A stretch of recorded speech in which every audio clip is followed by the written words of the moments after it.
TV'sFirstAppearance.com. Breaking news. See this video? This is Jeff Sessions, the senator from Alabama. And by the way, this is important. He is leaving the Trump Tower just at this moment. Kellyanne Conway to his right. The Trump Organization actually put out a statement earlier talking about how terrific an Attorney General Jeff Sessions made back when he served in that role for the state of Alabama, which then leads to rampant speculation that he could be an AG candidate here for the United States of America, Charlie. There's a lot of, I was just told by someone that Trump Tower right now is like a jobs fair. I haven't heard that. That, people are going in from conference room to conference room. There are a lot of different people filtering through. They're meeting with everybody. Here's the other thing. They're meeting with Mitt Romney tomorrow. Okay? And a lot of people are speculating that he's going to be offered Secretary of State as well. Oh, you know what? They're asking Sessions about Romney right now. Should we listen in for a second? Let's just listen. Well, I think it's good that the president-elect is meeting with people like Mr. Romney. He's meeting with a lot of talented people that are going to be he needs good relationships with. And I think Mr. Romney will be quite capable of doing a number of things. But he'll be one of those, I'm sure, that's reviewed. And Mr. Trump will make that decision. Do you think you could be confirmed easily by your colleagues in the Senate? Who's that? Do you think? Well, now we've seen everything. Well, okay, now, that's fascinating. Now that's breaking news That's right now. breaking news.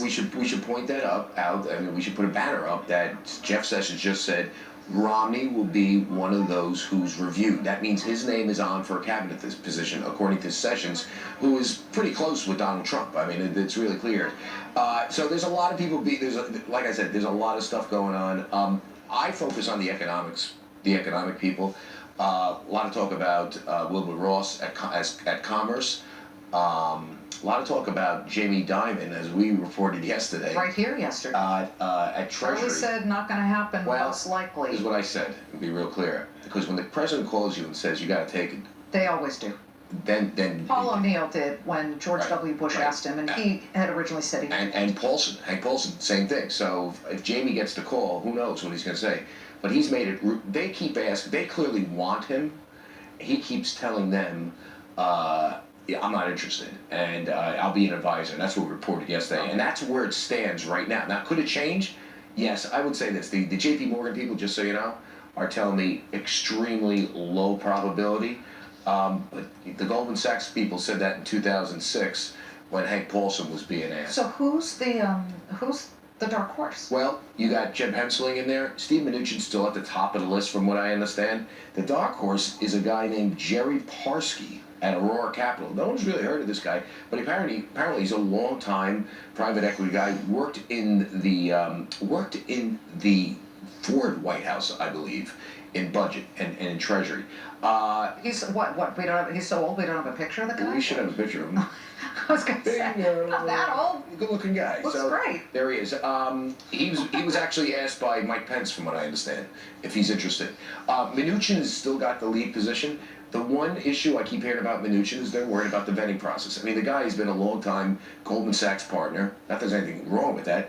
Ran a hedge fund. I mean, when you start getting into those financial positions, you worry about vetting and, what is Elizabeth Warren going to find out about you and make a big thing out of it and screw up your nomination. So that's where we are. I think if you're going to say who's in the pole position, it's Mnuchin. We should point out that Carl Icahn said that to Trish earlier today, Trish Regan. He believes. And he produced Suicide Squad. As far as I'm concerned, that immediately puts him in. That was a great fun movie. He's a smart guy. He ran Trump's campaign from a finance side as best he could against the big odds. But this guy Parsky is a dark horse, and I'm telling you, Jamie's people keep saying, not going to happen, not going to happen, not going to happen. I can tell you, in recent days, there was an initial report, I think by CNBC, a couple of weeks ago, that he was being considered, and that it was, but then it died, and then it came back. It's like they are back breaking Jamie's chops to take the job, or at least be considered. They're lusting for Jamie Dimon. You know what? I'll tell you what our viewers. Can I tell you? I would never say this, but Donald Trump usually lusts for extremely good-looking women. He's lusting for Jamie Dimon. You know what our viewers were lusting for yesterday? For you and I to figure out that it was J. Edgar Hoover and not Herbert Hoover. Listen, By the way, so we were crazy. We were breaking Charlie's breaking news. We're all over Herbert it, and he Hoover. said something about Herbert Hoover running the FBI. Let's get this straight. We know it was J. Edgar. Right, J. Edgar Hoover. That's the guy that killed Kennedy, right? Isn't it? Probably a good-looking guy, that J. Edgar. Look at Herbert. Hoover, damn. Let me tell you, we appreciate our Twitter followers because they were all over it. By the way, at Liz Clayman or at C. Gasparino, we do listen to you. I do. Want to hear I talk back to my trolls. Yeah, talk back is right. Did you see the Donald Trump blow-up doll I keep sending the Trumpkins? All right. Next. Charlie, thank you very much. Closing.